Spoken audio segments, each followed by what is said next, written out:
In Spanish, we have 13 personal pronouns instead of the 6 we have in English. The pronoun that has the most versions is you. In Spanish, there are 6 versions of you. The pronoun we has 2 versions, and the pronoun they has 2 versions as well. But let's see them one by one, and we'll learn how and when we use them. Remember, these pronouns are called tonic, pronombres personales tónicos, because there are other types of personal pronouns, but we're not talking about them in this video. So let's start studying them one by one. The first pronoun is yo, I in English. I don't think there's too much difficulty with this one, so let's go to the next one. Next ones are tú, vos, and usted. Those 3 are a you singular in English. That means we use these pronouns when we are talking to one person. But let's see the difference between those 3. Tú and vos are used with people you are close to, or people that are younger than you, or in very informal situations. For example, if you're going to talk to a friend, you'll use tú. Now, tú is a very extended pronoun, while vos is used only in some countries or even in some regions of a country. If you are in the first levels of Spanish, you probably haven't even heard about this pronoun, but I wanted to mention it because it exists and it's good for you to at least recognize it, even though you won't probably use it for now. And the pronoun usted is more formal or more respectful, let's say. So you will probably use it with people you don't know or people that are older than you.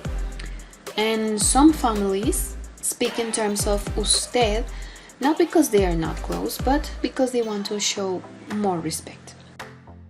Now, next pronoun is él, he in English. There is no problem with this one.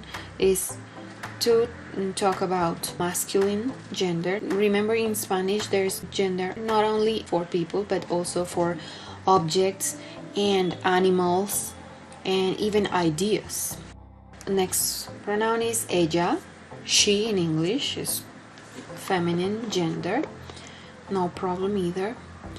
And I know in English there is the pronoun it, which we use to talk about an object or an animal or an idea or something abstract.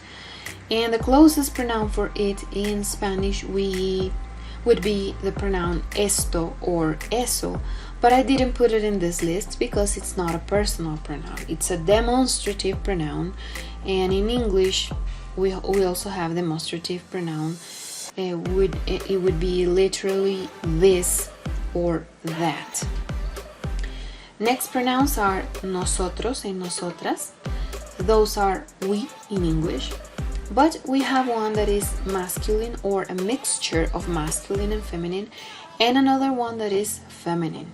It means that if I am talking about a group of people that includes me, and that group of people is formed by a mixture of men and women, I will use the pronoun nosotros.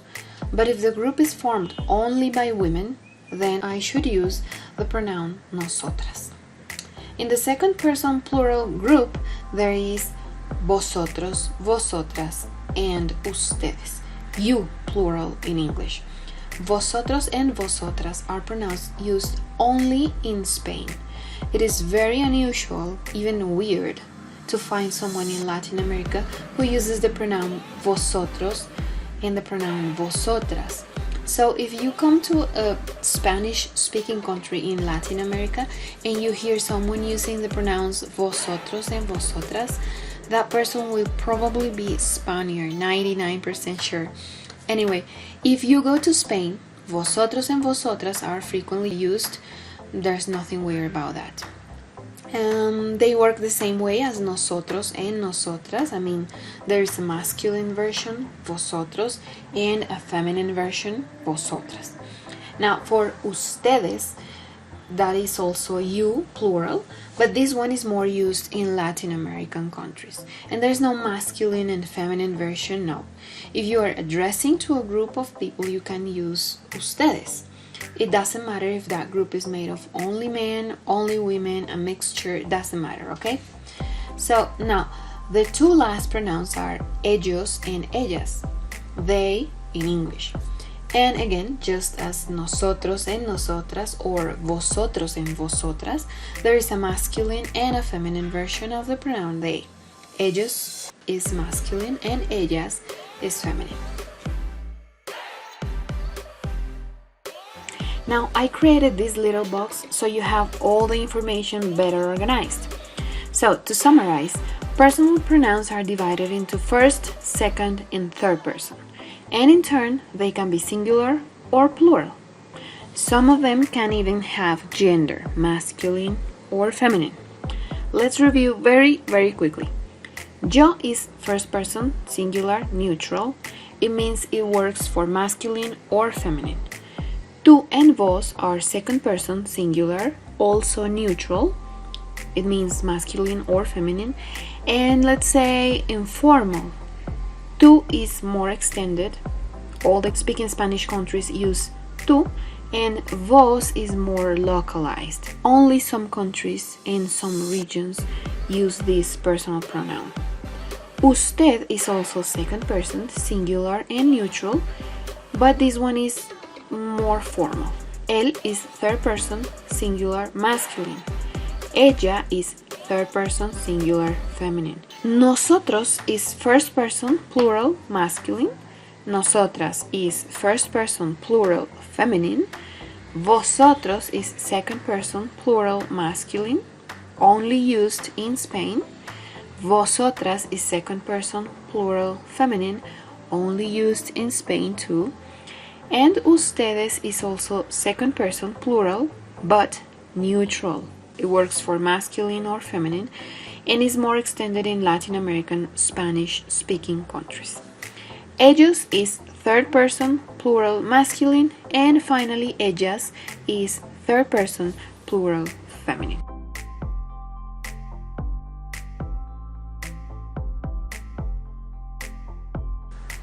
So remember that a pronoun is a short word that we use to substitute a noun, and tonic personal pronouns are used to substitute a noun that is a subject in a sentence, usually.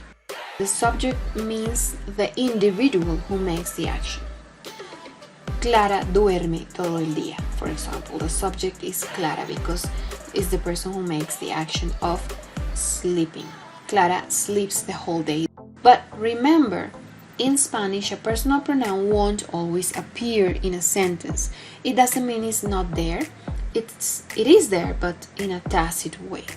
For example, if I say, Mariana es muy inteligente. Ella siempre obtiene buenas notas.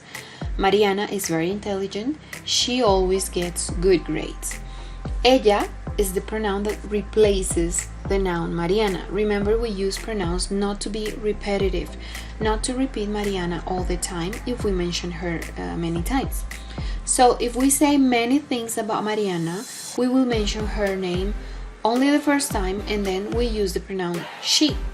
But in Spanish, we can even avoid that pronoun and just say something like Mariana es muy inteligente. Siempre obtiene buenas notas, instead of ella siempre obtiene buenas notas. Let's see other examples when we can eliminate the pronoun. When we are introducing ourselves, we can say something like Yo me llamo Paola. But we could suppress the pronoun yo and just say Me llamo Paola. Or if we ask somebody his or her name, we could say ¿Cómo te llamas tú? Again, here we can eliminate the pronoun tú and just say ¿Cómo te llamas? Let's see another example. To mention our nationality, we could say Yo soy colombiano. If it's a man, right? If it's a woman, it's Yo soy colombiana. But let's see the example. Yo soy colombiano. I can drop the pronoun yo and just say soy colombiano. A longer example. Yo tengo dos hermanos. Ellos son gemelos. Ellos tienen 20 años. I have two brothers. They're twins. They're 20. Here we can eliminate all the pronouns. They are not necessary since we perfectly know who we're talking about. In Yo tengo dos hermanos, it's clear that the person who has two brothers is me, because the conjugation tengo only works for the pronoun yo. So let's elide yo. Now, we just talked about mis hermanos, my brothers, so it's also obvious the next sentence is about them. And also because the conjugation son doesn't work for yo. So the other people we have talked about is them. We can elide the pronoun ellos too. The same for ellos tienen 20 años. And the last example, I promise, is the last one. Mis padres viven en Chile, pero ellos son peruanos. My parents live in Chile, but they are Peruvian. Here is the same thing. We are talking about mis padres, my parents, so we can suppress the pronoun ellos. Mis padres viven en Chile, pero son peruanos, instead of pero ellos son peruanos. Remember, it is important for you to know that when you hear somebody speaking about someone or something, that someone or something maybe won't appear explicitly in the sentence in the form of a personal pronoun. So pay attention who or what the other person is talking about by keeping in mind names and by paying attention to the conjugation of the verbs. And if you are the one who is speaking, remember that you will sound more natural if you suppress the personal pronouns when it is possible. Hello, my name is Paola Nieto, and I'm here to help you with your goal, to learn Spanish. If this video was helpful, please give it a like. If you have any question about the subject or any suggestion, even about my English, don't hesitate to leave it in the comment section. Subscribe to the channel to be aware of the content we upload. And don't forget, we have a website where you can find more content to practice Spanish. Thank you for watching and see you in the next video. Bye!